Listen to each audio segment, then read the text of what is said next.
Pada zaman dahulu, hiduplah seorang bapa beriman yang bernama Abraham. Bapak Abraham bersama istrinya Sarah dikaruniakan seorang anak saat ia berumur 100 tahun. Bapak Abraham sungguh senang karena Tuhan masih memberikannya seorang anak di masa tuanya. Anak ini diberi nama Ishak, yang artinya tertawa. Ishak bertumbuh dengan baik di bawah pengasuhan kedua orang tuanya. Beberapa tahun kemudian, Tuhan menguji Abraham. Abraham telah berulang kali mendengar suara Tuhan, tetapi kali ini suara itu terdengar sangat berbeda.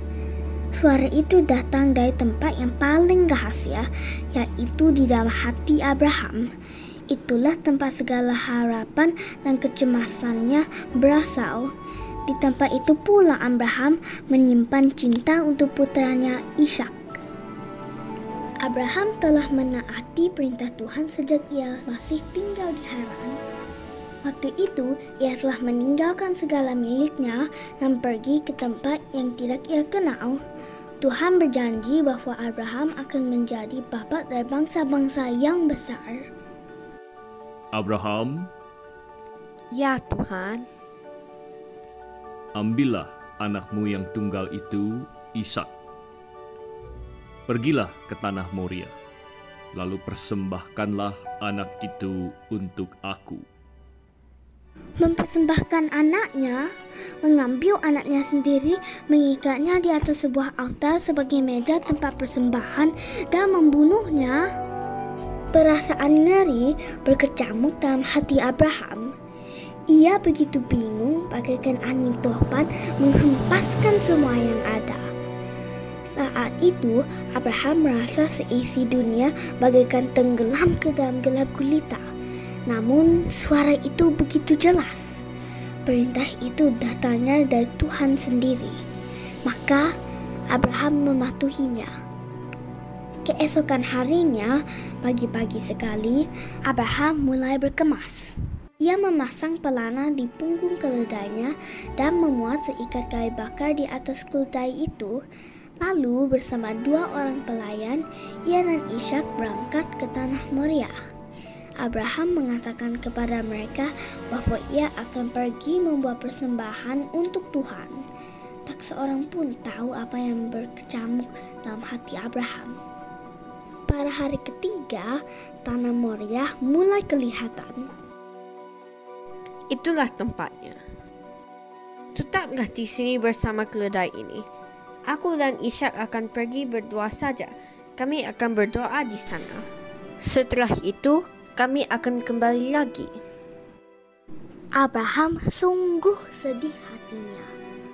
Ia mengangkat kayu bakar itu ke punggung Ishak, lalu mengambil sebilah pisau dan obor yang menyala untuk dibawa. Ayah, Ya anakku, di sini udah ada kayu dan api. Tetapi kenapa tidak ada anak domba untuk korban bakaran? Tuhan sendiri yang akan menyiapkan domba untuk korban bakaran anakku. Abraham memandang ke arah gunung di depannya. Mereka meneruskan perjalanan. Mereka pun tiba di puncak gunung. Di situ, mereka mendirikan altar dari batu serta meletakkan kayu bakar di atasnya. Tidak satu pun dari mereka berbicara. Lalu duduklah Abraham. Cukup lama, ia memegang pisau yang ada di tangannya. Hatinya berteriak kepada Tuhan, tetapi tidak sepatah kata pun keluar dari mulutnya. Ketika berpaling kepada anaknya, tak terasa Abraham menitikkan air mata. Ishak, anakku. Ishak diikat di atas altar. Anak itu terlentang dengan tenangnya. Abraham tidak berani memandang Ishak. Lalu ia menghunuskan pisaunya, mengangkat pisau itu tinggi-tinggi dan siap menusuk anaknya. Abraham, jangan bunuh anak itu. Karena sekarang aku tahu engkau takut kepada Tuhan dan engkau tidak menyayangkan anakmu untuk aku. Lalu Abraham menoleh dan melihat seekor domba jantan yang tanduknya tersangkut di semak belukar. Ia mengambil domba itu dan mengorbankannya sebagai ganti anaknya. Abraham kemudian menamai tempat itu Tuhan menyediakan.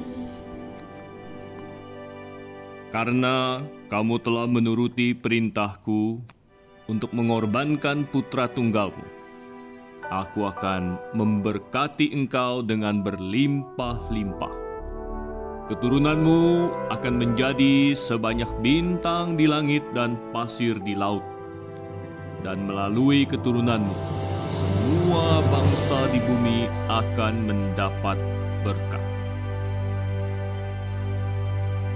Domba yang dipersembahkan ini menggambarkan Tuhan Yesus Kristus yang kemudian datang ke dunia dan mati di atas kayu salib menebus dosa seluruh umat manusia.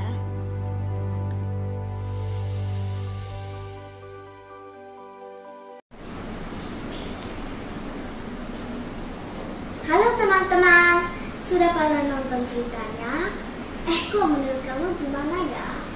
Menurut saya, Bapak Abraham sungguh setia dan taat kepada Tuhan. Benar sekali, ia tidak ragu-ragu mempersembahkan anaknya kepada Tuhan. Bayangkan, itu anak satu-satunya loh. Jadi, Bapak Abraham menunjukkan yang paling penting dalam hidupnya adalah Tuhan. Ishak juga taat kepada orang tuanya. Kalau teman-teman gimana?